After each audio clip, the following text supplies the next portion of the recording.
Yannis Pappas.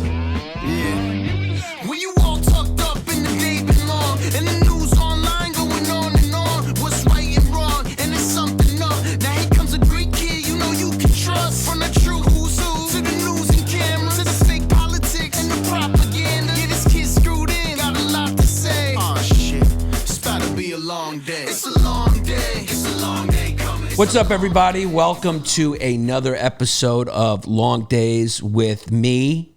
You know my name because it's in the title. If you don't, you need help, and I can't provide it. I am doing another conversation episode. I guess you call them interview episode, conversation episode, podcast with a very, very funny comedian. Somebody is ringing the bell to try to get in the door to steal packages. I got an alert. So just let them in. Go ahead, let them in. Let them get some Amazon packages. I feel like Santa Claus today. What happens is they come in, they ring all the bells, and if anyone lets them in, they just steal all the packages in the lobby. I just got a notice about it. So yeah, I'm feeling like I want to be an accomplice to a crime today. This isn't my full-time spot anymore, so just let them have some packages. Let it happen. Yeah. Kelsey Cook, absolutely hilarious. And she's like multi-talented in a way that like you never meet anyone ever who tells you that they come from a family of professional oddball sports, really. Yeah, it's true. Your mom is a professional foosball player, and your dad's a professional yo-yo. Yeah. There's also, my parents met playing in a professional foosball tournament in the 80s. So they both, like, foosball's the foundation for my life. Right. I literally wouldn't exist without it, which is so sad. How did was she the first guy he spoke to? And was he the first? Was she the first girl he hit on? Like they were like virgins, yeah, just like coming out of a basement. Yeah, because it takes a lot of commitment to get good at foosball. It does. First of all, yeah, most people don't do that sport sober. Truly, that's not one you roll up and you take seriously. Nobody ever rolls into a bar and goes like starts playing and going like, you know what? This is what I'm gonna do. There's precision, focus, like that is never part of it. It's just people ripping the rods up and spinning and being maniacs. Yeah, but it's a really, really intricate sport. Yeah, I don't know if there'll ever be like a Color of Money movie about foosball. That would be really funny though. Like there is. Well, there's a movie that came out called Long Shot a long time ago, and then a really great documentary that I'm actually in with my mom called Foosballers. That you can get on iTunes, but it's fantastic. It came out like a year ago. It was in theaters for a little bit. It was fun. Really? Yeah. Yeah. Did you get a little bump from that? Oh, that's what the comics always say. You get a little bump. A little bump. Yeah. A little foosball bump. You get a little foosball bump. I mean, when I say theaters, I mean like the independent artsy. It wasn't like AMC's across America. Right. But it was it was really cool. So that's out there. It's a great if you're interested in learning more about foosball and the history of it and what's happening in the foosball world now. It's really cool. Yeah, I mean, for that not niche, for that very popular market of people out there, you can either go see the Fast and the Furious or check this documentary about foosball players. Now, I would imagine that if you're a professional foosball player, I'm not implying anything with this. Raining pussy. Is that what you're going to say? Yeah, well, raining pussy one. For your dad, it was raining pussy, singular. Is that the singular? He's like, what's up, babe? I really like your wrist action. Yeah. The strong wrist. I'm a little frightened and a little turned on. Did he beat her or did she beat him the first time? Oh, I don't know. I've never asked. Yeah. I mean, they're divorced now. I wasn't like, you can't base a relationship on. Do they see each other at tournaments anymore? Or is he just full-time yo-yo? No, so my dad is he's a professional trumpet player for a living. And I see that. He does like Missy Elliott. He does like hardcore hip hop stuff, which is hilarious. Trumpet Tuesdays on her Instagram. Yeah, at Kelsey Cook Comedy. I just started doing that with my dad in the last year because his symphony job got sidelined until like I think September of this year.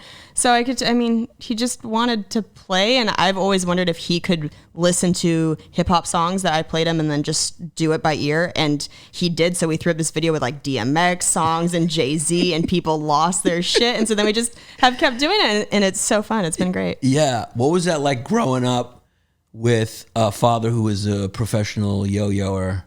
With like were your friends always being like, was he getting a little more attention to you because he was showing your friends tricks? And you're like, hey guys, I can play foosball. They're like, yeah, we can't even reach the table. I can't even see what's going on. Were you like on phone books when you were, because you've been playing your whole life? Been playing my whole life. So were you on like phone books with adults, like beating adults? They used to stand me on stools, or like back in you remember the 80s, those exercise like where you would step up. I remember AIDS and crack and the Russian scare from the 80s. I don't remember that. But I'm going to take your word for it because you're the only professional foosball player I know who's a prodigy.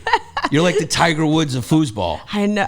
Comedy derailed a promising foosball fucking career. Oh, these dick God jokes. knows there's a lot of money in foosball. I know. I know. You know, the top player in the world, he does do foosball full time, but he like lives in an RV and travels around to the different tournaments. And so he lives in his car, is what you're saying. That's a fancy way of saying he lives in his car. I don't know, but he's sponsored. Like, I don't know where he's at income wise, but I do think it's so incredible that he is able to do it. He can afford an RV. I mean, that's pretty. Yeah. Regardless of income, that is a pretty cool life. That you're like, I do this for a living. I play foosball for a living. That's how good I am at it. Like, I think that's pretty awesome that he does that. How many shows have you pitched with foosball in it? Well, I've got the web series Risks of Fury on YouTube, which is this is all things comedy. All things comedy. Her web series is where she just invites someone on and beats the shit out of them in foosball.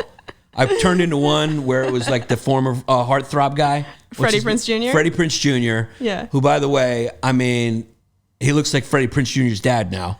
Because I always just picture him as Freddie Prinze Jr. Right. And I was a little alarmed to see him with like some gray hair. I'm like, salt and pepper, yeah. You got to just kill guys like that. You can't let heartthrobs grow old. Can't do that. You know what I mean? I used to look at Freddie Prinze and be like, God, I wish I looked like that. And now I look at him like, he looks like a guy. He just looks like a fucking normal guy. He's such a lovely man. I think he will always be heartthrob in my generation's hearts, you know? Because what are you, 21, 22? I just know how to throw a compliment out there. I'm like, you can't.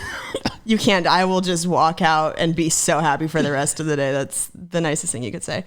There it is. Yeah. Well, that's not Freddie Prinze Jr., Jess. No. You could tell someone didn't grow up on Teen Beat. He just put, oh, that's Drew? Yeah, well, you could tell Drew, we think he's a Jersey's finest. Yeah, he's pulled up Chad Daniels. Yeah, now he's pulling up a black dude. I mean, Teen Del Rey. If it's not Jake Paul, he doesn't know who it is. All you had to do was put Freddie Prinze Jr. in there, the son of a very hilarious comedian who, like a lot of comedians, died early. Right. Freddie Prinze Sr. Right. Chico and the Man. Yeah, top left. There so that's the one of the ones. I saw you beat up Dan Soder too. Has anyone scored a goal on you in foosball on that show?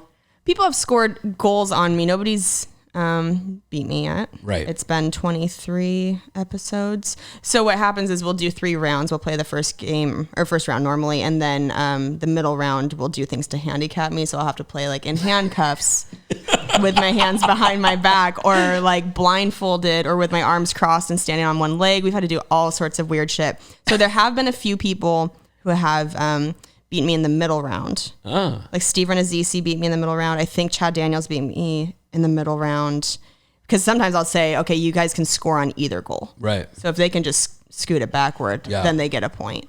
I love Steve Renazzisi. Very funny dude. And, that's one of my favorite. I think that's my favorite episode. Yeah, he's a great dude, and he's also a 9/11 survivor, so that is also great. Yeah, absolutely. But I actually do love him. He's a funny dude, and I got to check that episode out. Now let me tell you something. If I played you in foosball on this show, and one of the rounds you were blindfolded, I'm going to take the ball and throw it in the fucking goal. Did anyone try that? I think Preacher did that. Yeah, Preacher did do that. I mean, I'm just going to clank around with one hand and take the other one and just put it in there. Yep. Mm-hmm. I'm pretty sure that's what he did. That's what I do with golf. I just I don't have the patience for those. We were talking before the episode. Like a child, just walk it up and drop it in. Yeah. You're like, let him do it. It's fine. It's just me and a baby on the course, just like, Daddy, in the hole. Oh, yeah, because we were talking before the episode about chipper stuff. And it was a really lighthearted. Yeah, we were really warm. We were doing like the improv zip, zap, zos. We were getting ready for comedy. Yes and. Yeah, a lot of yes and. But I'm like an annoying New Yorker, and we are like, I can't do any sport that requires non-movement or like patience. So Right. in foosball, I like foosball because it's high-powered action. Yes. And you don't have to be an athlete to play, which is also great. No. Oh man, some dudes Yeah. roll in have like at least 300 pounds, just like sweatband, wristband, and they just rip that shit. I mean, it's cardio, not really a You don't component. need it. You of got to be foosball. able to stand. Yeah. Or if you're a child, do one of those things from the 80s to prop you up. Yeah. It's the aerobic steps, how they had those old videos where you'd have to like walk up and then walk back. Yeah. So my parents would stand me on those when I was like 2. Oh, so yeah. they've been, I mean, my whole life they've been So one of your training parents, me. one of your parents, they've been training me. been training me. Tiger Mom Foosball edition. Seriously, I posted a thing for that's what I'm That thing, so one of your parents was working out the Suzanne Summers Yes, tapes. Yeah. absolutely. My dad. No, on Instagram for Mother's Day, I posted a series of photos, and there's so many of me with my mom showing me how to play when I'm like 2, and then 6, and then 10, and going to tournaments and stuff. Yeah. So, how are you still competing? Well, COVID really destroyed the foosball market because nothing is germier than foosball, COVID or no COVID. Wait, but like, you could do the tournament during COVID, and wouldn't it kind of feel the same because the audience would be kind of light either way? Not a lot of foot traffic walking through. But you know what's funny? So I think the best people watching you can do is at a foosball tournament in Vegas. Because, I mean, it's Vegas already, right? But, like, if you go to a professional foosball tournament in a ballroom of a hotel, it is, like, so many layers out of reality to be in there watching people. Because we all take it so seriously for, like, 5 straight days. You see people just, like, getting pissed. People, like, on coke. People just, like, drunk by 11. And it's just a wild time to go watch. Yeah. So it's good. It's good people watching. But that's kind of like that would be more the milieu, is the environment of a foosball. I've never seen foosball where there wasn't a beer on the foosball table. Right. So that I found out through you. You're the only reason I know that there is like serious foosball. That's like finding out there's like a professional darters. There are. Or like what's the game you graduated with? Beer. That's Beer finding out pong. there's like pro beer pong. Oh, everything. And most of the time, especially at the yearly Vegas tournament, you go into a hotel and it will be ballroom next to ballroom next to, and each one is a different tournament going on. So there's like air hockey or, pool or whatever. But whatever you can think of, there's usually a professional version of it. Yeah. And in America, we need all the jobs we can get so that now, do we crush it in that? Or is that, and that's what I was going to say before when I got sidetracked, but I was going to say, not the puss, not it's raining puss. Sure. But I was going to say at some point I would figure you would have to compete against an Asian. They just rock those sports. Yeah, Canadians are really good. Really, really good foosball players up in Canada. But it's very popular. Because it's indoor, like indoor areas. Sure, yeah. Are Russians in there? Finnish? Mostly. Did you have an affair with a guy named Sven at some point who was like a northern Norwegian Nordic man? I really like your style. They have the World Cup in Nantes, France, and so there's so many countries that are represented because each country has a different style of foosball table. So you have to play a match on your home table, and then you have to play a match on theirs. So it's really an international sport. Yeah, it's everywhere. So it's like tennis, like where there's different surfaces? Different, yeah. Okay, so what he has pulled up. So certain... First of all, very white sport, right? Very Caucasian. White. No Asians then. So deeply Caucasian.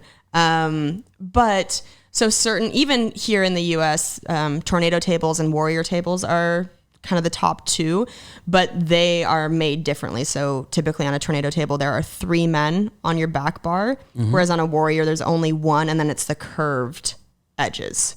And then if you go to Europe, there's different speeds. Like some of the balls are lighter. Some of the men are built differently with thinner toes, and it's pretty crazy. So do you have to practice on different types of games? So when people compete at the World Cup, they have to spend time, practicing on every table there is. And a couple of those pictures, I'm just telling the people who are watching this right now, that was an audience. I saw an audience there. Yeah. I mean, it was packed. So have you felt, You've Yeah, look at that. I mean, look at that, dog. That looks like a Trump rally.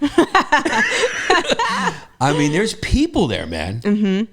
So, like, did you have a nickname like Killer Kells or like?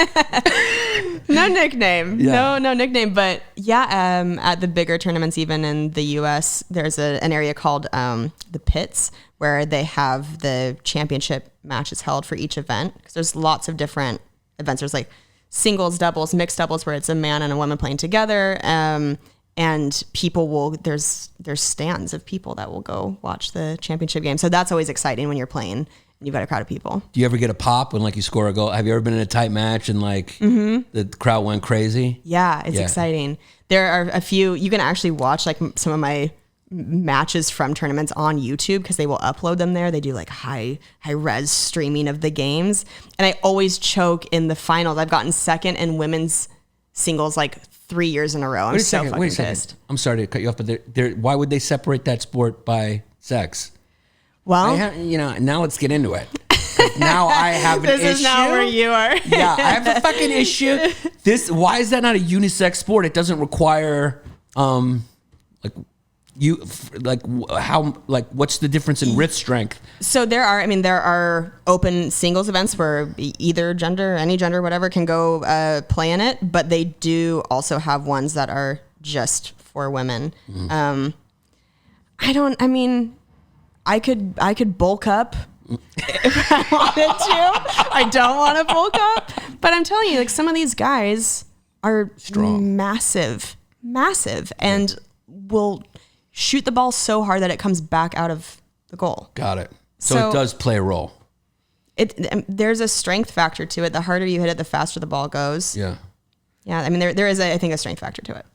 I would imagine when you compete in you've had to compete against your mom. We're going to talk about that real quick. Oh, yeah. I mean, we're not going to make this all foosball, although the fans are clamoring for that. I'm sure they are. Yeah. People are like, oh my God. But I would imagine when you compete against a woman, two women competing, and you win and you shake hands, there's a little bit more going on there.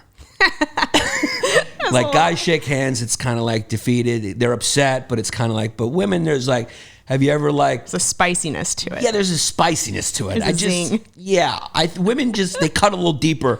So have you ever won like a close match against another highly ranked foosball opponent, and then like there was like a cow head in your bed when you left, or something like revenge, or did somebody fuck your boyfriend, or I mean, it doesn't. I don't think you guys would take the losses that easy.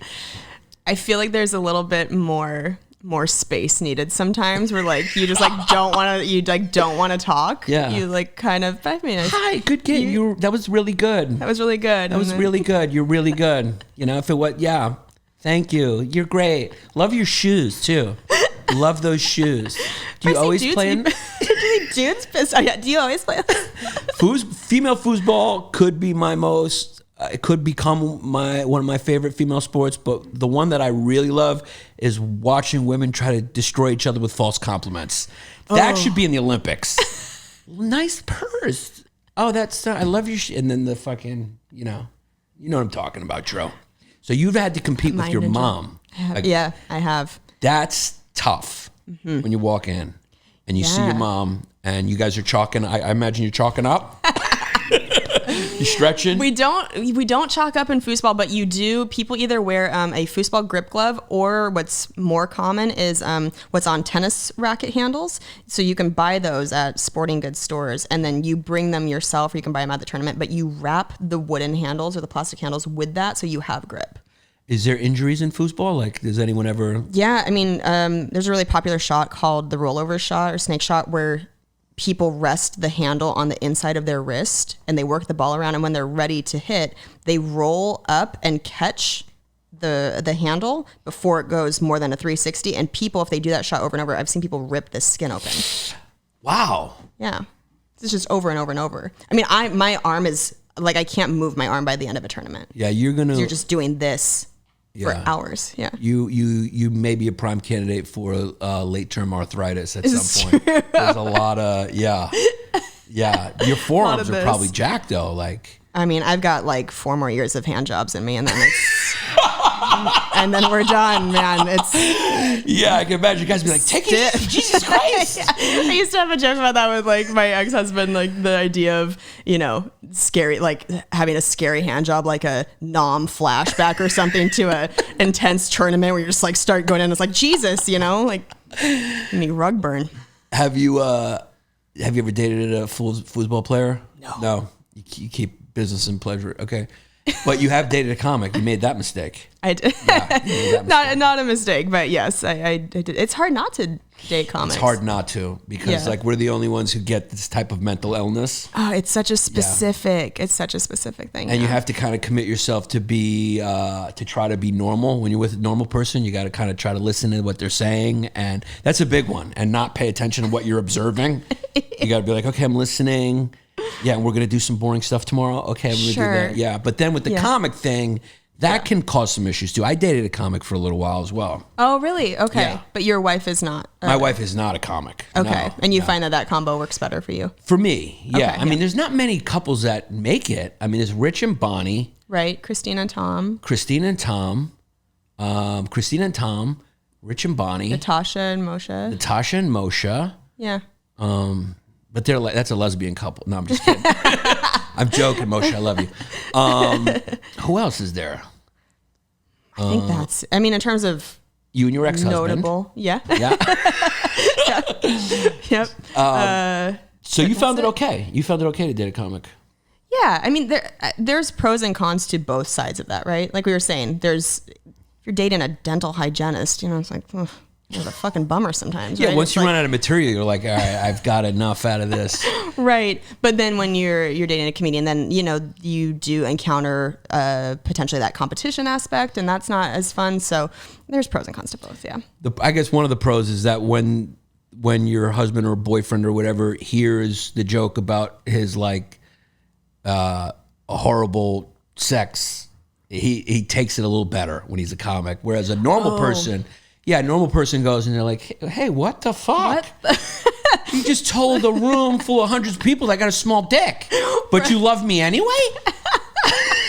Whereas a comic's that was a good one, yeah. Right. Yeah, I think that is a fun aspect of it, especially if you're on the road together, that you can both do jokes about each other. Right. And it's like, everything's okay, yeah.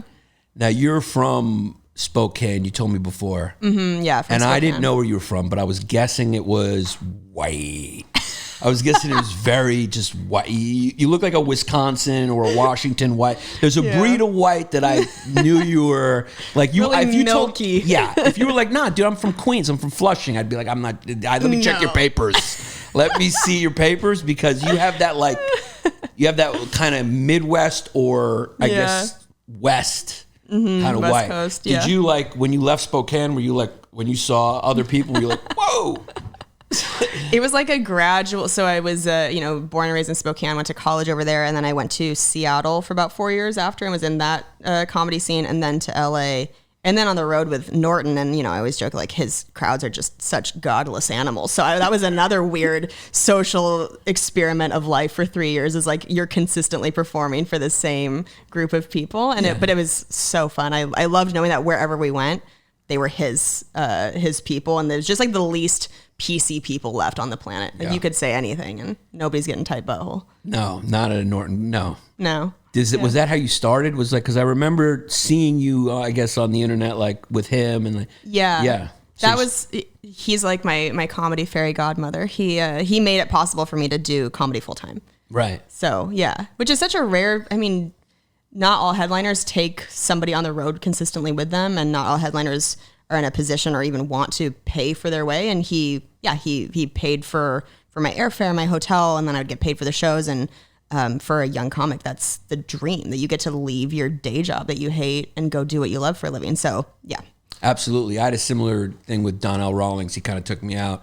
And it's nice that you get to see, like at the beginning, you get to see, oh, this can be something. This can be a career.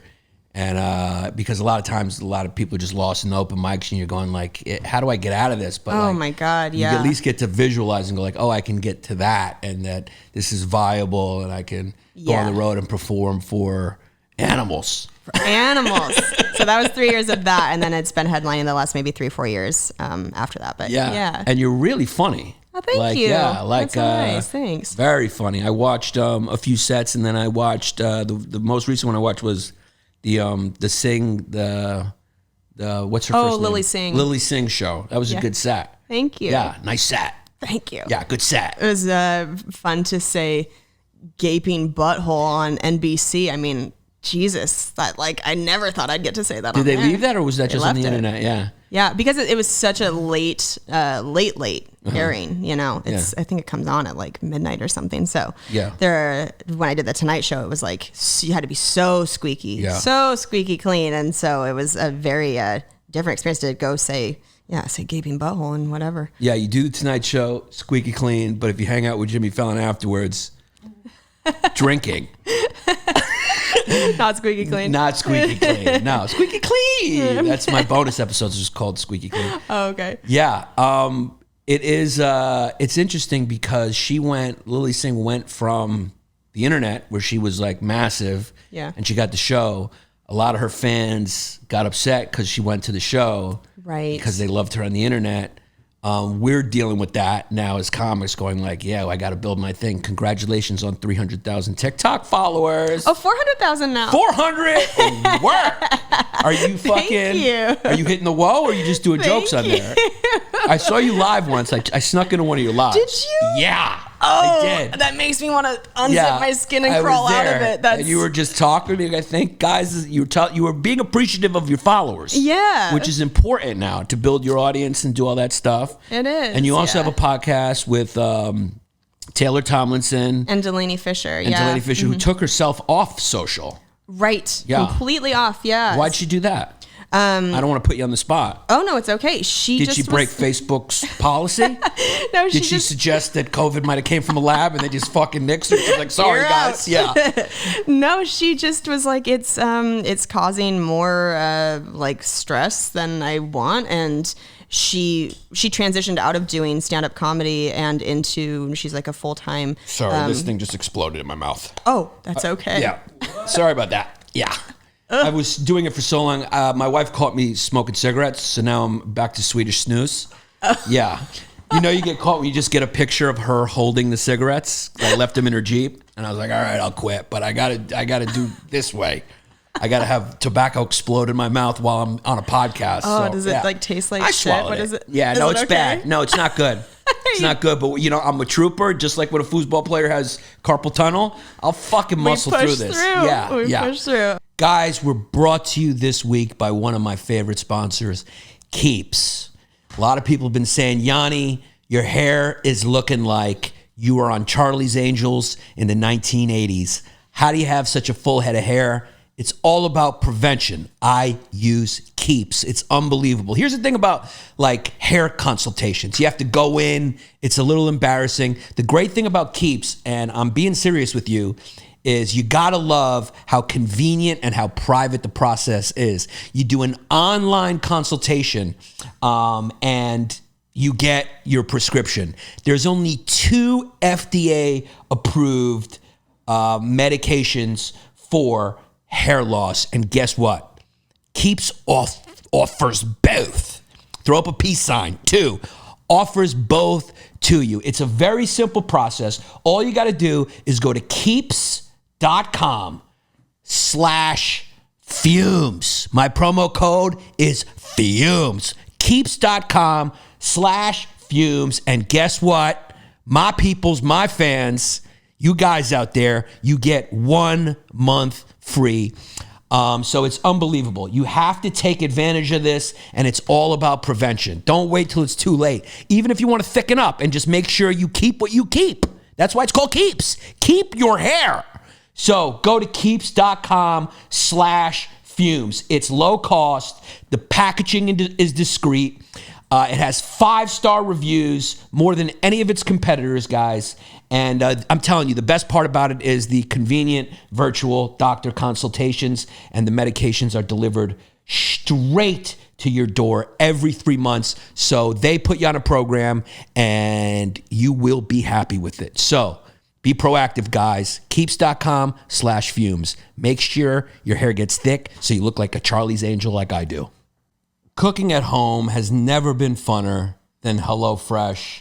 They're obviously the best company that does this meal by order, new world situation. It's the best. You order it, few ingredients, put it together, boom. You and your wife, you and your boyfriend, you and your girlfriend have great putting it together. It's very easy. They tell you exactly what to do. The meals are delicious. I love HelloFresh. First of all, it's cheaper than shopping for groceries. A lot easier because it's meal prepped. It's 28% cheaper to use HelloFresh than to shop at the grocery store, and 72% cheaper than eating at a restaurant. So they have so many meals you can choose from that are so fun and delicious. The food is easily delivered to your house. It's separated by food preference, plan size. You can skip a week whenever you want. It's absolutely unbelievable. You have to check out HelloFresh. What you do, guys, is you go to HelloFresh.com. HelloFresh.com/LongDays14. Use the code LongDays14 and you get up to, this is crazy, 14 free meals plus free shipping. 14. That's like 7 days worth of meals if you eat twice a day. And it's amazing. So please, guys, I've been enjoying doing it with my wife. It is so easy to do. The ingredients are already pre-measured. The seasoning is already in there. It's just the number one meal kit that you can get. So please, HelloFresh.com, promo code LongDays14. That's what you put in. This is America's number one meal kit for a reason. HelloFresh, go get fresh with HelloFresh. Guys, this is one of the coolest sponsors we've ever had. This summer, Bespoke Post is here to take your adventure to a whole new level with Box of Awesome. How cool an idea is this? What they have done is they've partnered with all these small businesses like under the radar brands who are emerging, and they send you a box full of all their products based on a quiz you take to let you know what they offer and what you like, and they match that up. It's absolutely unbelievable. You can approve your box when they show you what's coming in it. You can send it to somebody else. You know, if you know somebody's an outdoorsy person, you make a box for them. You can make a box for yourself. I received a cool one with headphones in it, a toiletry bag. I got myself a nice skillet. I mean, there's so many cool things you can get in your Box of Awesome. So, guys, go to boxofawesome.com, put in the promo code FUMES at checkout. You will get 20% off your first box. They will send you, check this out, they will send you $70 worth of gear for only $45. That is what they offer. It's real value. It supports small business. So go to boxofawesome.com, promo code FUMES, get yourself that type of value. $70 worth of gear for $45. Your first box is 20% off with the promo code FUMES. Go get awesome with Box of Awesome. Oh, sorry. Man. So no, it's okay. She transitioned out of being a stand-up comic and became like a full-time creative consultant, business coach. So she didn't really need social media that same way anymore. And I mean, she's living her best life. She's very happy. That is so healthy. I know. Can you imagine? No, when people tell me they quit, I'm like, congratulations. Like, Yeah. There's a normalcy that you're going to achieve that we don't get to achieve because we got to be in Kalamazoo for 5 and a Sunday. Where we get ripped off on the bonuses. We're getting hip to that, club owners. I'm getting fucking hip to that. The more we grow our own audiences, we want fucking door deals. None of this fucking bonus shit where you go, we had to give a lot of comps away. You know, anyway. But you're growing your social media presence big time. And do you see that on the road? Do you get that bump? Do you get a TikTok bump? Are there a bunch of kids showing up? Like, what's going on? I'm just... Is this brought to you by Bang Energy Drink? Hitting their woes in the crowd. Yeah. It's hard to know. I'm like, of these 400,000, how many of these are 12-year-olds? Right. You know, I don't know, but I'm just now starting to get the touring back up and running. And so it depends on the market. Some areas I've sold out, and then some it's like fine, but yeah, we'll see. Hopefully I can keep growing stuff. And were you used to the road because of foosball? Was it kind of like a easier transition for you? Yeah, when I was Sorry, playing, that's just Brooklyn. it's okay. We love it. A little Brooklyn flavor. It's just, that's what you call Puerto Ricans driving by. So the music is loud sometimes. It's okay. Yeah, a little reggaeton break. Just a little jam session for a second. I imagine where you live, just a little, maybe you hear a little Bob Seger once in a while. Like, oh, my uncle's driving in. My dad on the trumpet with DMX. It's a different vibe now with my dad. So yeah, I mean, when I was playing foosball more, it wasn't like I was on the road constantly. I mean, we would go to maybe 3 or 4 major tournaments a year, me and my family. But yeah, touring initially with Norton, that was like a really big, like, okay, this is what it's like to be on the road every week. I got a question. Yeah. So you were young, and like, if you were slotted to play your mom, you guys had to travel there together? Oh, yeah. Oh, fuck. That's a tense car ride or plane ride. Yeah. Did you sit next to each other? Like, did you ever feel a competitive thing, or she always was like, you're my daughter? I mean, she's the sweetest person on the planet, but she is also super competitive like me. So I've talked about it before where it's like, it's a lose-lose. Because if you win, you're like, I kind of feel like shit because I just beat my mom. Like my sweet mom who's given me life. But then the other side, you're like, fuck yeah. But if you like lose to your mom, you're like, fuck. Like, right.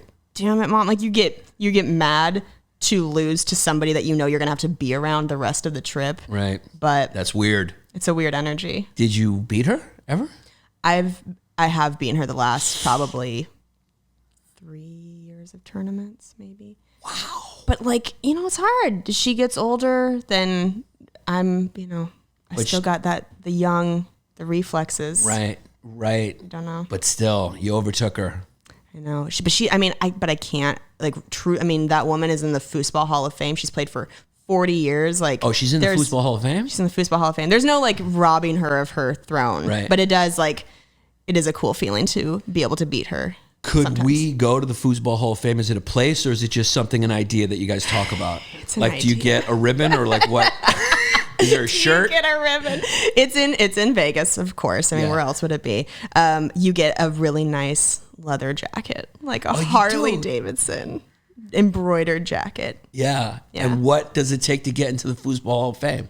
There's a committee that votes people in. Are they fucking all men? No. Okay. No. Yeah, look. Oh, there's my mom. My mom's in the front row of that picture. Which one? She's not the guy on the right. To the right of the woman with the hair in the middle. So the brunette. Her. Yeah, that's my mom. There you go. Yep. Look at that proud group of people. Mrs. Cook, or does she go by a maiden? Her maiden name, yeah. Yeah. Mm-hmm. But yeah, the woman on the far left, that's Cindy Head. She has won more championships than any player in history, more than any man. Wow. She's like the Serena Williams of foosball. Yeah, she's incredible. And she's, when you were talking about women playing against each other and that sort of weird like tension and rivalry, she is so psychologically damaging to play against. Yeah. She's a lesbian ex-cop from Alabama. Okay, yeah. And she refers to herself in the third person. I was about to say maybe she refers to herself as sir. It's a joke. But like she gets so fired up, and anybody who you're playing against that refers to themselves in the third person, right, you just feel so like such a piece of dog shit when you're losing them, because she'll score and then she'll go, yeah, come on, Cindy, come on. That's what I'm talking about. Come on, Cindy. And she'll like slap the table. It's such an intense way to lose. You just feel berated afterward. Yeah, and you know that you're good if you can refer to yourself in the third person. Oh yeah. Because I don't know if there's anything more confident or arrogant to, Ricky Henderson, this baseball player, used to refer to himself in the third person. Remember Ricky Henderson? He's like, Ricky Henderson is like, yeah, I mean, Ricky Henderson's just good out there. I'm like, you're talking about you, dude. But he was like idolizing himself in the third person. You got to really fucking bring it in whatever sport you are. Look at her yelling in that shot. Yeah. Yeah. But she's also... Come on, Cindy. Come on. She's the sweetest person on the planet, though, which makes it also hard, because then you walk away from the table and she's just sweet as candy to you, and you like want to be mad, but you can't be. She's so good. Does she have a partner? She did for a while. I don't know if she still does. Got to probably be hard to date a Hall of Fame foosball player. I tell you. Yeah. Or maybe like an absolute delight. Maybe you're just walking around like, she's amazing. She's got to hit the road. I'm just seeing the movie. I'm just seeing the movie, and I'm seeing it sold. If we base a character around Cindy, yep. We go interracial love story, the trials and tribulations of their relationship based on her foosball schedule. Then your character comes in as the young kind of, you know what I mean? You're the young fucking, you just offed your mom, right? So, and then you're the up and comer, and she has to choose. She has to choose between her relationship, because she knows her partner is going like, if you go to this foosball match, we're done. You haven't spent any time with our Asian kid that we adopted, and he misses you, and he's got violin practice, and you're never there. And we're fucking tiger momming this kid to make him feel comfortable. And if you go play that bitch, it's over. And she's got to choose. And she chooses, but then her partner shows up at the end and is clapping when she beats you. That slow clap. Yep. Yeah. She sees her in the distance. Yeah. Single tear. Single tear. And if you're okay with the villain, I am ready to approach HBO Max right now. And all I require is just like a background. I'm in the stands with these two guys. And that's it. Or do you guys want more prominent roles? Drew, you want to be the coke dealer, Drew? Whatever he wants it to be lit. Whatever it is he wants to say gotcha, and he wants to say lit. He's a 22-year-old kid that I've never had a conversation with that didn't have a got you or a lit in there. One time we had an all emojis conversation. Oh my god. Where he was just throwing fire engines and lits and like fucking Jake Paul's boxing gloves at me and shit like that. So Thrilling. I don't know. So you made the transition to comic. I did, yeah. Were you always like, were you like the entertaining foosball? Where'd your wit come from? You have a joke mind. You have like a wit. It's like they're well-written jokes. Oh, thank you. And it's like you see things in a funny way. So it's like, was that always there, or was that something that developed? I think so. Both of my parents are really funny. I think I was around funny people, but in terms of pursuing comedy for a career, that sounded like just an absolute nightmare to me. I wanted to be a high school math teacher at the high school I went to. Living the dream. Why would you give up that fun? So you good at math? Yeah. Yeah, I can tell in the joke. You have like the structure. Thanks. I can tell. Yeah, I always admire people that can go up with just a premise and like see where it goes on stage. And I'm like, I write everything out very. They're called lazy. That's me. Yeah, I'm like, oh, I gotta sit down and write it's this. brave. I mean, that's terrifying to me to think about doing that. Yeah, it's brave, I think, as a result of laziness. Sure. Because there's been times that I've written jokes out and they go so much better. Even when I I riff with them a little bit, if I just work it out before, I would save myself like 20 years of figuring out what the joke is. Right. Because I can sit there with no pressure and be like, but I just am lazy. I mean, it's hard. Yeah. It's hard to dedicate that time to just like get quiet and write shit out. Especially when we've got our phones. Phones are way better than anything. They totally are. Yeah. Why sit and write when you could just But you do. scroll? You do that. I do. You Yeah. do. I try to. Do you riff with it, or you just go straight up? I'll riff with it sometimes once I get up there, but I like to know where the beginning of the joke is and where it's going to end. Yeah. They get freaked out of the thought of not knowing. I tell you, in this era, that's just a safer way to do comedy, to know where you're going so you don't get caught up in the moment and just blurp something. And then you're like, oh, I wonder if people who do that know the moment they just go, fuck. Yeah, like, Everybody's damn it. phone's out. I should have written this out and made sure I didn't put that word in. So you never have that situation. Not really. I mean, I'll riff and I'll do crowd work and stuff, but generally I try to, there's something I think too about when people start to buy tickets to come see you. For me, there's a pressure to give them an actual performance, like a well-written show. I don't want to be the person that goes out, and even if it's a new joke, I don't want them to be able to tell it's new. Right. You know, I want it to at least feel like in the delivery, like I've done it a bunch of times. It's a very professional perspective. Thank you. Yeah. So what's it like being a woman on the road?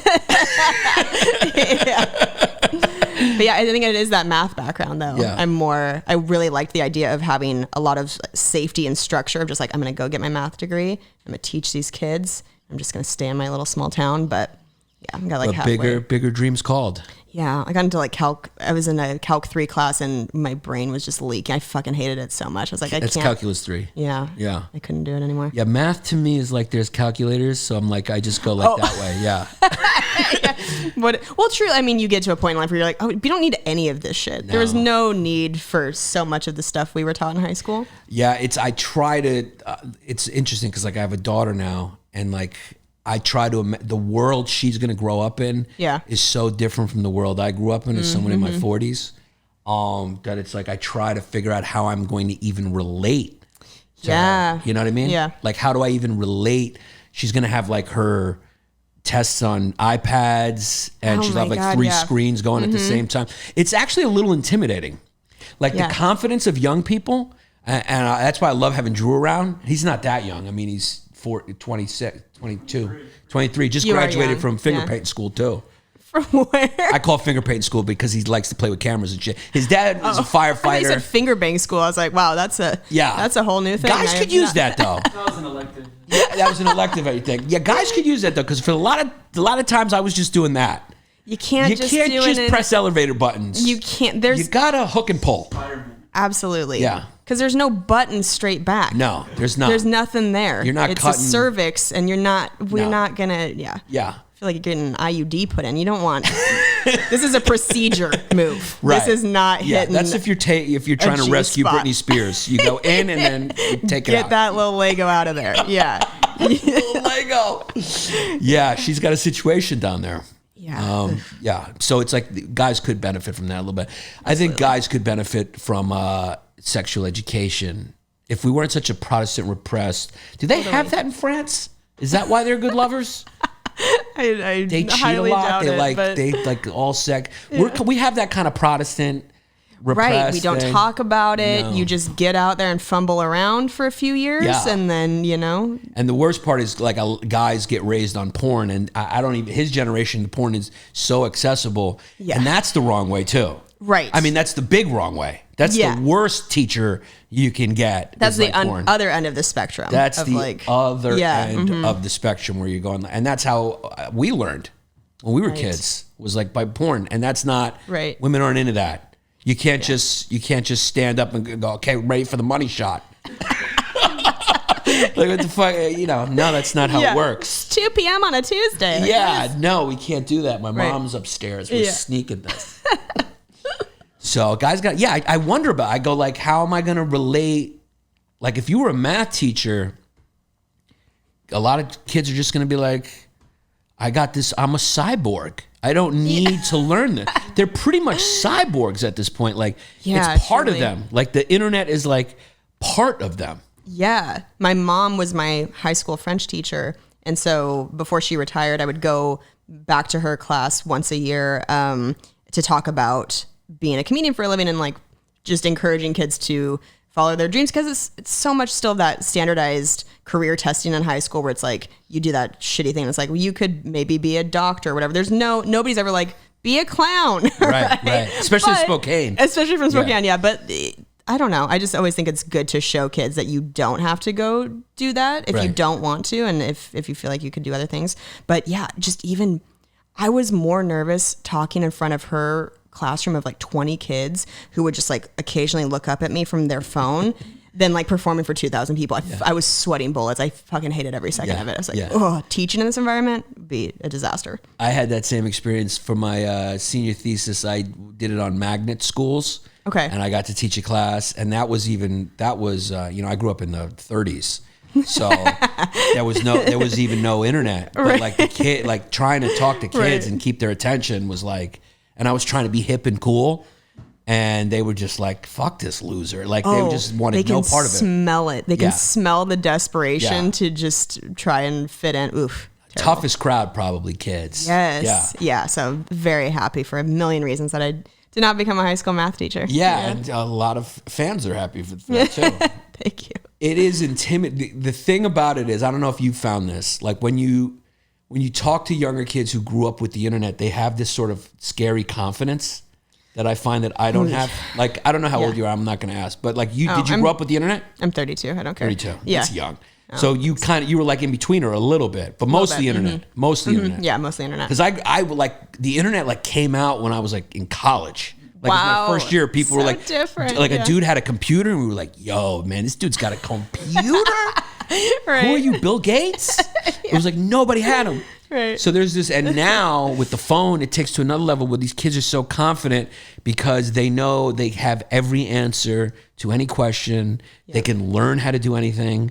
Yeah. Like, I don't even know. He could have just been like, he could have been just in jail and learned how to do all this from YouTube videos. Absolutely. It's right. He was like, I was like, you know how to do this? He was like, he wasn't like, no, and sweat it. He was like, yeah, dude, I'll just watch YouTube tonight and figure it out. And wow. That's it. And they just do it and they learn it. And that's foreign to my generation. It's like, I got to go to school for it. Right. And that's why you see a lot of these young comics just get up there and they're like, yeah, man, I watched Kelsey Cook. I could do that shit. I watched her. Let me just do her. Yeah. And then they just learn it. Yeah. It's like the Matrix where they just download it real quick. Mm-hmm. Things that we had to take a long time to kind of crack the code of. They just take your shit and then they download it and then they're off to the races. In. Are you afraid as a parent for? Can I ask how old your daughter is? Yeah. Okay. That's not an edgy question. No, I don't know. That was very polite and Spokane. Well, some people are so private about their kids. And, yeah, no, my daughter, first of all, we think she's a she. I haven't asked her yet. Sure, okay. So, true. I mean, that could be, that conversation's one that has to happen now. Right. At a certain point, I'm like, have I been misgendering you this whole time? But she is 8.5 months old. Oh, okay. Yeah. Baby. So, because I feel like for parents, the phone is such a blessing and a curse because you can set it in front of your kid if you need a break. Oh, it's the best. Yeah. But then when they get older and have their own, I feel like you no longer have any respect as a parent because they're just like, fuck you, this is all I need. They're like, don't tell me what to do with this. Boring compared to this machine. Right. Yeah. Mm-hmm. It is, that's an interesting thing because the phone, like you said, you feel like, is this right to just put it in front of her? But then when they become Manchurian candidates. They're just like, and the thing, I mean, Elmo, I don't know what that dude tapped into, but he is the fucking Beatles for kids. Like, he's Beyonce for children. She just goes crazy? Dude, they just like, Elmo pops up and she doesn't even speak yet or like... Right. But like Elmo, there's something about na. There's something about his voice. And I don't know if you remember this. He got Me Too'd. He got Me Too'd early. He was one of the first Me Too'ers. You don't even know about it because parents were like, nah. Parents were like, You ain't don't fucking take taking Elmo from us. I don't care until you find another dude who can hit that na. Yeah. So he got. What does it say? Yeah. Oh. Yeah, I mean, it wasn't Elmo. Like, Elmo wasn't touching. The puppet didn't do shit. I thought that's what you meant. I feel bad for the puppet. He got caught up in all this shit. Oh, he was just the messenger, Yeah. So the guy who plays Elmo is this dude. And whoa. Who, that's got to be weird when you walk into a bar, you're that famous. Here's the deal. This is what I know about being a parent. You'll find this interesting. The fame from that is fame, like billions. So it's like Frozen, Elsa. Now that I'm a new parent, I'm not like Elmo. It's like, we'll think like, who's the biggest comic? Like Kevin Hart. There's like 100 million people who watch Kevin Hart. Everyone has kids all over the world and they all fucking watch these things. Yes. So it's like Elmo is famous, dude. Elmo is fucking famous. So imagine being this dude walking into a bar and nobody knows who there's been a couple of drunk nights where he's like, I'm fucking Elmo. I'm fucking, and they're like, shut up, dude, you're not fucking Elmo. And then he does the voice and they're all like, oh shit, it's Elmo, dog. I don't think I realized that it's been the same person for 28 years. Yeah.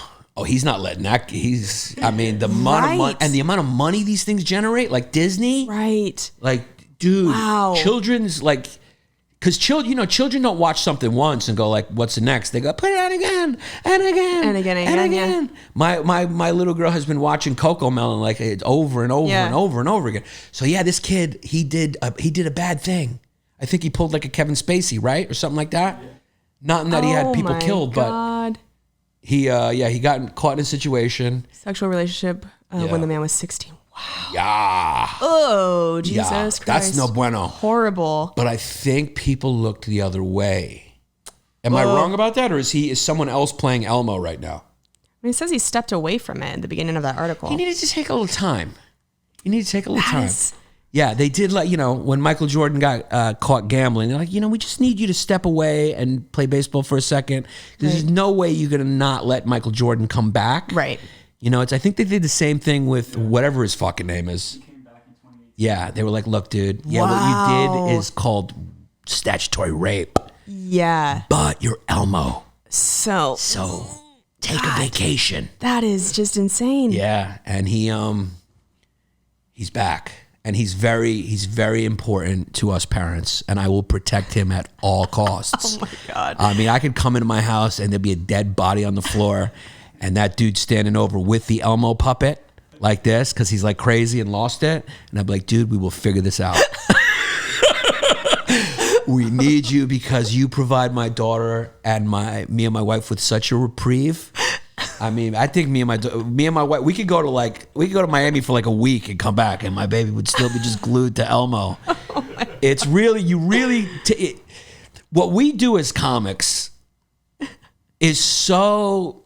First of all, we're like the lowest rung of entertainment, right? We're like, it's like, no doubt. Yeah, no doubt. no doubt. I mean, it's like us, booze, and prostitution are like the three most recession-proof. It's like even like during the pandemic, we were on roofs. Oh my God, Yeah. we were cockroaches. You could not kill us. Yeah. You couldn't stop us. We're on Zoom shows. We're in people's fucking living rooms. We invaded everywhere. We were like, we need to tell these insane jokes. I mean, it is insanity. Yeah, Armageddon, it's going to be like roaches, rats, and like some guy going like, so this is what happened. I went into Costco. There was Costco's are all gone because the world's blown up. Isn't that fucking weird? And there's just nobody there. The guy's talking to himself. It really tells you the mental illness It of is a this little bit. business. Because even before COVID, it's like, let's have shows in laundromats. Really? Like, that's how badly people are like, I need to say this to anybody that I've done will listen. backyards. I've done coffee shops. I've done bagel stores. What's your worst gig? I performed at a foosball tournament. It was Hot crowd, huh? It was so bad. It was all with the best intentions. The woman running the tournament was like, this year, like, we want you to be the entertainment. We'll pay you. It'll be great. But when it's somebody that has never run a comedy show, they don't know that there's an ambiance to it. You can't just give us a microphone and go Right. dance, know? And that speaks to how low we are as entertainers, that's what they think. They just go, truly. There. Go. And you're like, wait, can you put the people together? You're like, nah, just roam around and do your funny thing. Yeah. Do your skits. It was called skits. Yeah, they had like a little bit of a platform I stood on, but then lighting wise, they didn't know what to do, so they just turned all the lights off in the ballroom. So you just performed in the dark? And then they put like a... You just held your phone up like this and aimed it at yourself? They turned all the lights up, but then this like weird kind of like wash of pink light on me. It was like performing in a terrarium. Like what you put like an iguana under or something. It was just this like really weird, like nobody could see me. And I don't even think that everybody stopped playing foosball. I think that people were still playing in the background. So you're like hearing clanking. And then these are people that have seen me since I was a child. Right. And not everybody knew that some of my comedy's dirtier. And my mom's in the crowd. And they also didn't know that my mom's okay with it being dirty. Right. So I would like get into like a sex joke, and I would just feel everybody like get real quiet and look at my mom, see how she's reacting. And they billed me for like, it was 30 minutes. I had to do it for 30 minutes, and I just knew 2 minutes, and I was like, oh, this is going to be a fucking disaster. That feeling, yeah. And then I had to be around. I ate a dick so hard for 30 minutes, and then I had to be around everybody for the rest of the tournament. Yeah. And just, like people giving you that look like, oh, I hate that look so much of like, wow. So you're doing this, huh? So you're doing this. Yeah. We caught your skit. That was nice. It just felt so bad. That reminds me. So my ex-girlfriend was Jessie May. I think you guys are friends. Jessie your Macalusa. ex-girlfriend? Yeah. Oh, wow. 2.5 years, yeah. Oh, I had no idea. So, and we're friends now. She's great. Yeah. And so that reminds me of a gig I did with her once where she had some gig in Fire Island. It was like a gay show. Okay, yeah. And they love her. I mean, she was like, so I was basically opening for her. Okay. Right? Maybe I did know that you guys. I just think I forgot It's great about to know that. she doesn't mention it at all. No, like, I think maybe she did at some point and I just forgot. But yeah. No, I'm kidding. So we went to Fire Island together, and like I went up, right? And it was like gay marriage had just been passed in New York. So, and there's two guys in the front row who were in clear high heels, and they're tipping, right? So it's the show opens with a drag queen who crushes. I mean, went up there and did like Tina Turner. He's like a 6'4" guy doing splits and shit, and he's like sweating. And then he goes up, and they're like, "Okay, guys, we're gonna do comedy now." And I was going like, you just know, you're like, this is not my room. This is not, I shouldn't do this. I knew before I was going, and maybe I psyched myself out, but I was like, I shouldn't do this. And there was two guys in the front going, "Yas, daddy, yas." And they were clapping like this, and they were in heels. And when they like something, they just, have you ever been to like a drag show? I think one time, yeah. Yeah, they stand up and they just throw money in like a thing in their heels. And they kind of saunter over and they just put money in the middle of your show. So not only do I know that this is going to go bad, I'm going to have proof because they're not going to get up and put money on there. Yeah. So they're just sitting in the front, and I start doing my straight jokes, right? And gay people do not like that. They like lip singing and divas, and that's all they fucking want. So I'm up there, I'm like, you know, Derek Jeter, right? I'm like, you know, and they're going, and so I'm just focusing on these two guys in the clear heels, and I'm like, when are they going to tip me? When are they going to tip me? And at no point did they get up. And at one point, one of them goes, can you please, gay marriage, we just got gay marriage. And I was like, yeah, gay marriage, it's great. You got, congrats. And it was just silence. I just said, congrats. And they were just like, can you please, we just got married. Like, we don't want to deal with this. So I bombed, like, you know when you bomb and you can hear it echoing off the fucking... Oh, yeah. You know, the only thing that was absorbing was cum on the walls or whatever. And then I got off. Spider-Man, just like... Yeah. I got off, and that's one of those gigs like yours where we're on Fire Island. Oh, no. So I just went and stood over there. So I'm just like standing there, and like everyone's like, you know that when they look over you, when they go like, they just pretend not to see you. And then Jessie Mae goes up in heels, and she's going like, woo, you know, she's doing like, yeah, Kegels, and they're going, yes, queen, and they're fucking throwing money, and they're going, stop it, stop, we fucking love you. And then she got off, and we just stood together, and everyone was just coming to her, and they were kind of just glazing over me, and I was just like, we were just stuck there, and they were going, we love you, and I was just standing there in the back. Oh, the worst. And I was like, yeah, it was like, I think I got mad at her for it. I was like, this is all your fault. She was like, you know, you gotta, you better just figure out how to, you know, be better at comedy. But that's the worst when you just go, I'm gonna be over there, and you don't, for another 48 hours. For another, I'll just be, we were on the island. I think we were there 2 days. Yeah. And so like we were at a resort thing. So like all the drag queens, I had to see them all the time, and I just had to. That's how humiliating comedy is. Yeah. It can be humiliating. Did you have any bad Zoom shows? Did you do any Zoom shows? I did not do Zoom shows. Thank God I'm at a point in my career where I just made a hard no on that. Yeah. Good for you. Yeah. I You died did it? 1,000 deaths last year. But how can you even do good on a Zoom show? Well, you know, actually, some of them were fun. I did have a great time, actually, on a few of them. But I had to do some college gigs where there would be like 8 kids that would show up to the Zoom link. And I would contractually, I had to do like an hour. And I would get on and I would see that they were all muted. And so I'd start my set and go, hey guys, so thanks for being here. I would love if you guys could unmute yourselves so I don't feel like I'm performing in an insane asylum. And then I would watch one kid unmute themselves and the rest of them just like, nope. Yeah. And so I would have to do an hour for one person. Who and laughed 7 at maybe, muted people going, this muted bitch people. sucks. Yeah. And I would have to do it for, like, they would laugh at maybe 30% of the things, and the rest of it, I mean, you truly are speaking to nobody. Yeah. Like, well, I'm going to go kill myself. This is terrible. Yeah. Yeah. Yeah, the colleges, they have those budgets, and they're just like, we're going to do these shows. Yeah. Yeah. At least in those situations, you're looking at the clock going, and you're just like thinking of the paycheck that's coming at the end of it. Like, I can do this. I will get through it for that. But yeah, some of the Zoom ones were rough. Yeah, I mean, a lot of people say life is short, but when you're bombing, life is it's the longest. It's longer than a Yanni long day. I'll tell you that right now. Kelsey Cook, you have a special out. I do. It's on Epix. It's called Unprotected Sets. It's part of a series where I see what you did there. I wish I could take credit for it because I Yeah. do like that name, but it's And your mom supported that name. She was like, yeah, call it fucking licking balls. Get out there. Call it anal. By the way, who's that porn star you say in your set you look at? Jesse Rogers. Jesse Rogers. I only watch male porn, so I don't know. You're not familiar with the index. Yeah, I don't know. I'm not familiar with women. Do you know who she is? Jesse Rogers, yeah. That was a fucking guess. That was a fucking guess. She's actually brunette now, but she was blonde. She only did porn for like a year. No, she's not old. She's about my age. She's 30s, but she was doing it, I think like 18, 19, but she only did it for a year. That's how good she was that she got that famous just in that year. But like amazing ass. She's beautiful. But my friend Jay had told me a long time ago, he's just like, you know who your celebrity lookalike is? It's this porn star named Jesse Rogers. And I Googled her, and like the first picture that popped up was, of course, her doing this like hardcore anal. And so that's the joke I then do on stage. And I was like, I got so like creeped out realizing that my friend Jay saw that and was like, you know who this reminds me of? Fucking gaping butthole Kelsey. You're like, what the fuck?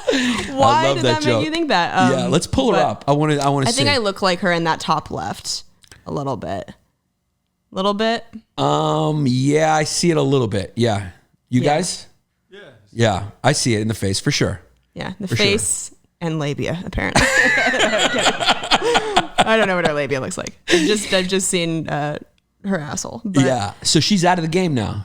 she's out of the game. Yeah. She's delightful. We had her on our podcast. Oh. We had her on Self Helpless.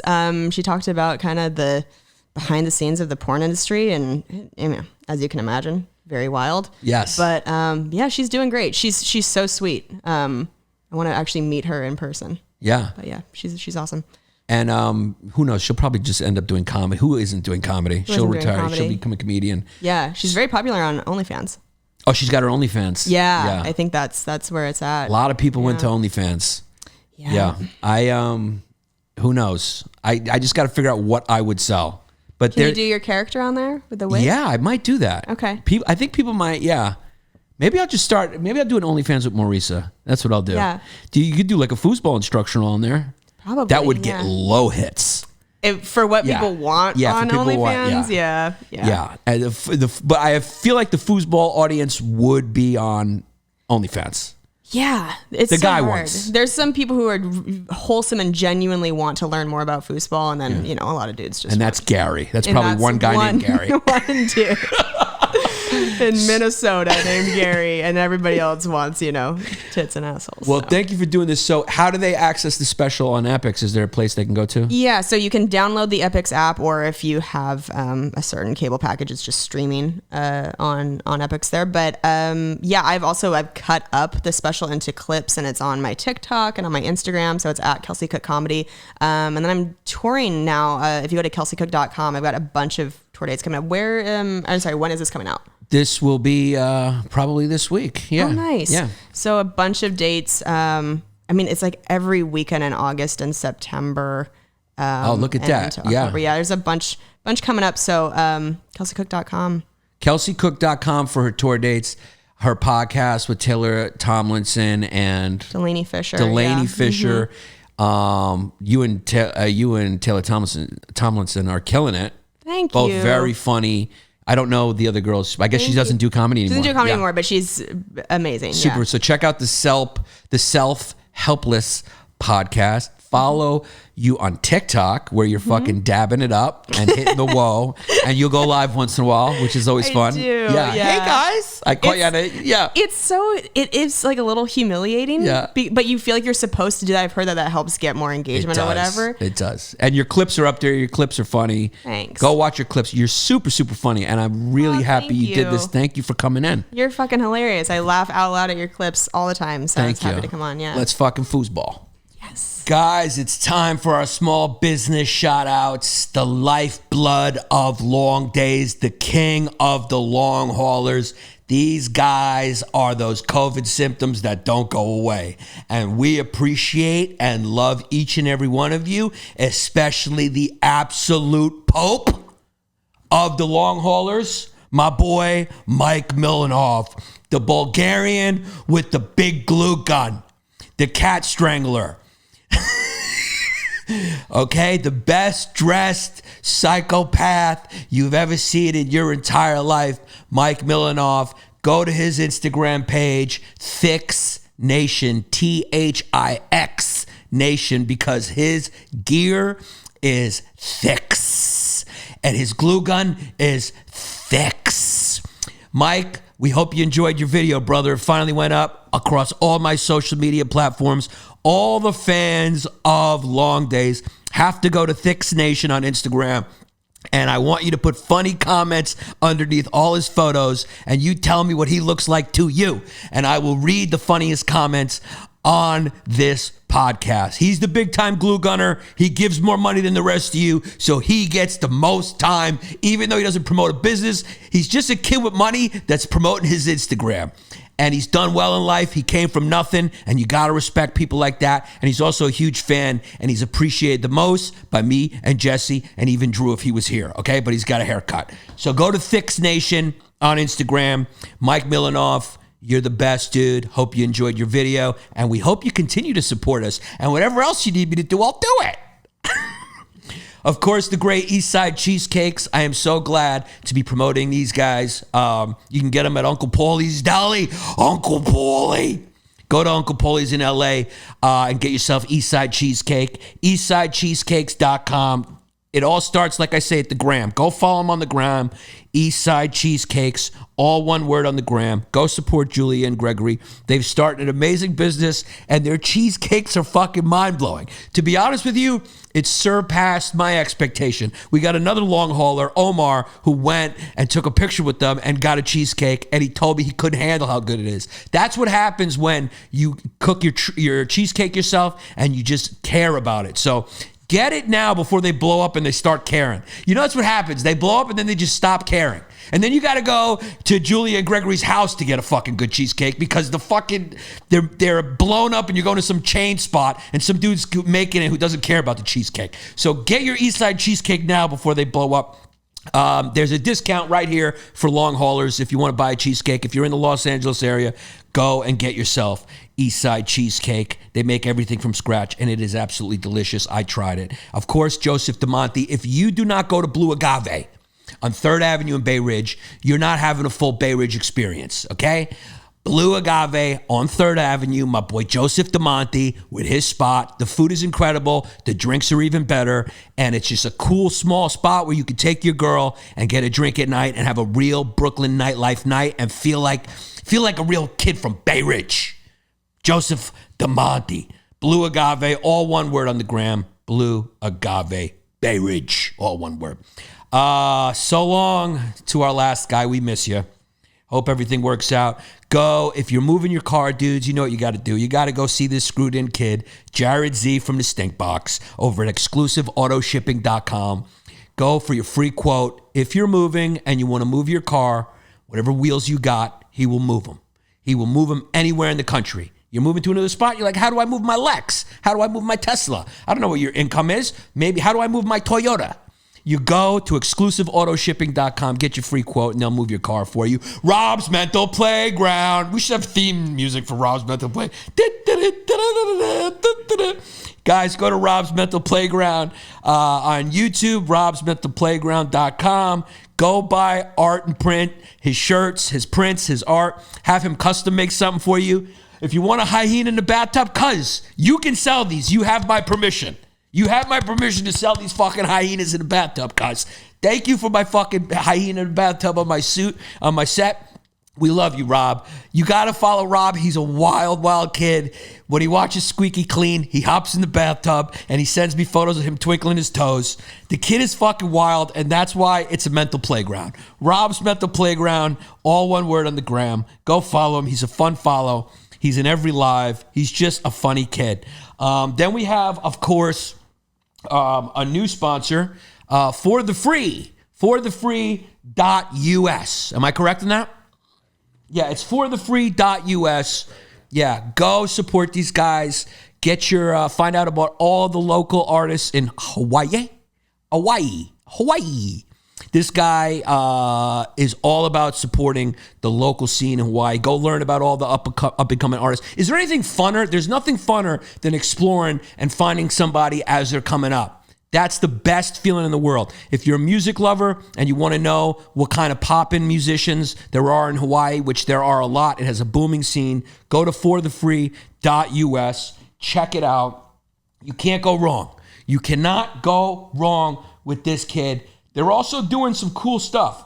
I just want to get to it because they're doing, this is what I want you to know about. If you want like some free songs you want to listen to, forthefree.bandcamp.com/track/suits-2. Go listen to some free songs. They support dozens of local Hawaii artists with their live events.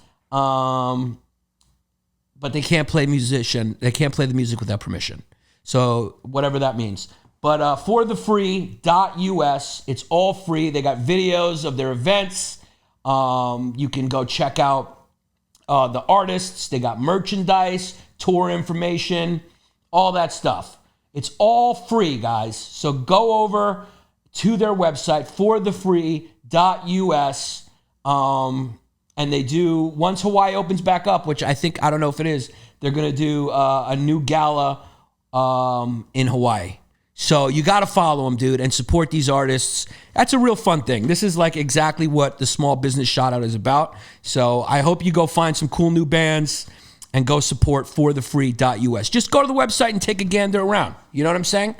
And we got one new sponsor. He hasn't sent his copy yet, but don't worry. We'll always make sure you get the reads that you signed up for. So as soon as you send me, look at this. Look at this. He just came in. My boy Reese Ormond. Okay, what is he all about? Listen to this. It's techvera.com.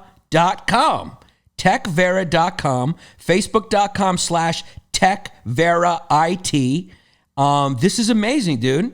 Small businesses turn to them rather than hiring internal IT staff so they can get an entire IT department for a fraction of the cost of hiring. They offer 24/7, 365-day coverage and unlimited support to our flat rate sponsors. Wow.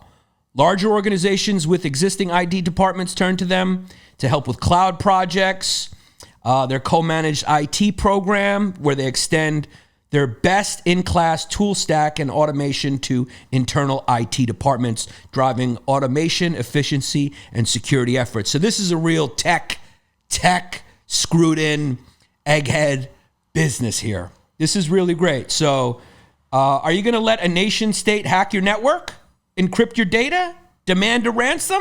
No, you're not. Because you know who to call. Who do you call? TechVera. TechVera.com. Go support this company that supports small businesses. The small businesses actually go to them to help with their IT stuff. Instead of hiring IT staff, you just hire them. TechVera.com. Very simple. Okay? Reese, you're the man, dude. He's the CEO of TechVera. Go check it out. Go to the website, techvera.com. And if you're a small business and you need IT support, instead of hiring individuals, hire TechVera. They'll do all that for you. They will protect you. They will not let you get hacked. They'll encrypt your shit, and you'll be good. So we may use TechVera so people don't know what I'm watching.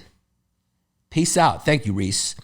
Also, guys, I want to tell you, I'm going to start reading the funniest reviews on iTunes. So go leave a 5-star review and make it funny. And the funniest ones on Apple, I will read. So please, all of you, go to iTunes, go to Apple, rate and review the podcast. I'll read through all of them. And the funniest ones will be read on the podcast. Thank you as always. Tell friends. And now for our newest long haulers over at patreon.com/Yanni LongDays. Patreon.com/Yanni LongDays. Thank you guys for joining. And we start off with our newest long hauler, Ice Water 420. Kids cold as ice water. Then we got Tanner Alum. Is there a whiter name than Tanner? Then we got, a favorite, a contender, Yanni P and the new Figs on the Block. Then we got Anthony, I share this account and my bed with 4 Mexicans Marte. Okay, he shares it 5 ways. Then we got D. Henry 2, Sean Vaziri, Matthew B. Pope, Connor Murphy, CD Reese, welcome guys, Danny Boy 25, Jay, I'm a Leroy, so I hold my glue gun sideways, not mean. You know what a Leroy is? Black kid. Welcome, brother. Then we got Get Screwed In and Sell Brothers School Hoodie, you fucking Cyclops. Get Screwed In and Sell Brothers School Hoodie, you fucking Cyclops. Thank you. And then we got Chris Bondi. Then we got Benny can only come while jerking to Marisa and saying Father Bill 3 times in the mirror. Okay, we got Steve B, John Lidstone, Sam Soda, she's a girl, peace. Then we got Sushant Sushant is the first name, Kamkar. Sushet Kamkar, Indian kid, South Asian. Names are a little hard. Kamkar. Sushant Kamkar. Then we got Charles Chalmers, this black kid. Ashley, James P, Alexandra Mascati, Adam Silver. Oh, we got the commissioner. The commissioner of the NBA is in here. Then we got Matt. Then we got just a chicken finger, Maurice's ass pussy doctor. Then we got Sean Murray, Brian, Matt, Ernest, Jeff, Bolin, Baker 612, Rob Cow, Frankie Max, John Stamos. I wonder if that's the real Stamos. $5? He's a $5. If it's the real John Stamos, get the fuck out of here. If not, welcome, Yanni. Is that the real John Stamos? Who knows? Then we got Charles, Sean Young. Every time I see Sean, I want to say King. Sean Young, Nick Link, Reese Ormand, our newest small business shout out, Reese. And then we got Rafael Martinez, Scott Toby's Giant. I don't know. RS, welcome RS. Sam Sherwood, Ryan, make no mistake, cuz it's time to Poughkeepsie Chrissy bad. On our old podcast, take him to Poughkeepsie and put him down. Then we got Rebecca Lewis, welcome girl from Park Slope. Eric Dressel. Then we got Sheena, wants Yanni to be her mommy, rub her back and feed her pastrami. Okay, there you go, Sheena. Then we got Miles Wright, Mitch Brandenburg, and Lyubov. That's it, right? Yeah, I guess that's it. So welcome, guys. Patreon.com/Yanni LongDays. Go sign up, be a long hauler. You'll get your name read. Also try to be funny and enjoy all the bonus content. Love you guys. Becoming producers of the show. Tell friends. Peace out. See you next week. It's been a long